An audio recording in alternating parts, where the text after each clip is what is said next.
Hi, Alexander. How are you? I'm pretty good. How are you doing?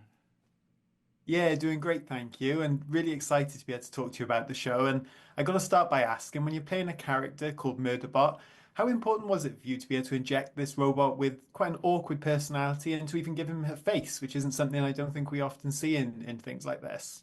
Well, we wanted a contrast, a juxtaposition between um, the name of the character and the way we designed the look of the character. We wanted that to be one thing.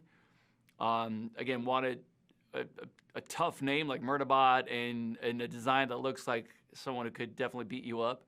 Um, but then because we thought that could be a fun contrast when you actually meet Murderbot. It's far from what you expect. It's definitely not like a testosterone-filled fighting machine. It's a very socially awkward android who wants to be left alone to watch Sanctuary Moon.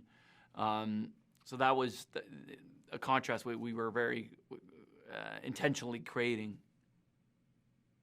Yeah, for sure. Now, I know over the years it's been reported that you've missed out on some superhero roles, but you do get to suit up in Murderbot, which I thought was a great touch, not going down the CG route. So, how was it donning that costume and getting, playing a character who's not comfortable in his own skin? Did that help at all? Very much so, and the suit was very. It kind of helped finding the character because I wanted Murderbot to be very rigid, very still, and there are no unnecessary movements. And that suit was very like a very thick human-sized condom. So you didn't really want to move around a lot in it unless you had to. And so that kind of helped with the stillness and the stoicness of it all. For sure. And I know obviously you've been part of some huge genre projects like True Blood, The Stand, Godzilla versus Kong. But when it comes to sci-fi, is it fair to say that you need to really find a way to relate to a character you're playing to deliver the sort of authentic performance that we see from you in the show? Because again, I don't think people are going to expect what they get from Murderbot because he is such a unique character. Yeah, I'm a child of the '80s. I grew up watching Star Wars, so it's a bit of a dream to be part of a sci-fi project, to be involved in it. And but I wanted to wait for the right one. I've read a couple of things over the years that weren't quite for me, but this felt perfect because it was tonally something I was really drawn to it, and a character that felt um, so idiosyncratic and different, and again unexpected. And I had no real interest in playing like a more generic character. This was something I hadn't, or derivative. This felt like something I hadn't read before or seen before. So that got me really excited. Yeah, I can imagine. And I did love Murderbot's disdain for the humans he's surrounded by. You can really relate to the way that they annoy and irritate him. So it Yeah. must have been really fun to play into that and have that almost bubbling under the surface all the time. Oh, very much so, and also because they are so lovable and sweet, makes it even more fun. That Murderbot is just like ugh, and it was real fun to over the course of the first season explore that relationship and how it changes, and how Murderbot reluctantly from that disdain at the beginning or indifference slowly is pulled in, and because they are kind of uh, they're very naive in a way. They're not used to danger. These space hippies that's been assigned to protect. So, and in the beginning, Murderbot is very much I don't care if they live or die. I just want to be left alone to do my thing. But then reluctantly, it starts to interject. It kind of has to because otherwise they're going to get themselves killed.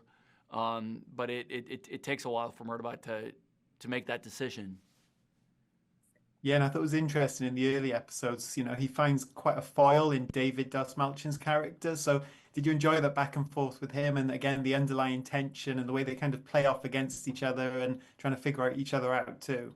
It was incredible. So David and I, our first day together on set was the big scene in episode 2, our big standoff scene.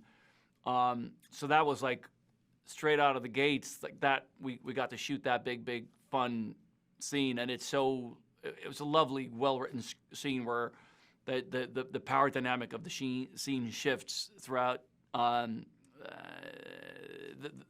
whole scene, and it was he's phenomenal, David. Just so wonderful to work with, and yeah, it was a great start to the whole experience in a way to shoot that.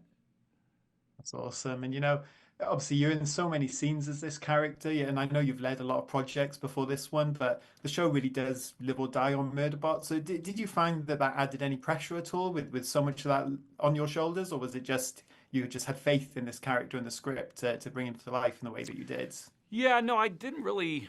I probably should feel more pressure, but I just really loved playing Murderbot, and I had a blast, and it was such a great group of people, and I felt zero pressure. I still don't, actually. I am so proud of that, and grateful for that experience, and I don't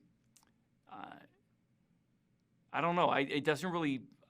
I don't really think about pressure in that regard in terms of like, oh, it's on my shoulders now, or I have to.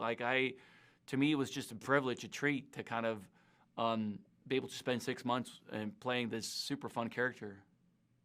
Yeah, for sure. And I know your father, Stellan, he's done such amazing work in Hey, Andor. Josh, I'm sorry. We're all out of time. We gotta keep on going. Thank you. No problem at all. Uh, Alexander, thank you so much for your time. Sorry I'm for a that, big Josh. fan Yeah, of much you. appreciated. A Thank real you. pleasure talking to you. You Thanks so too. much.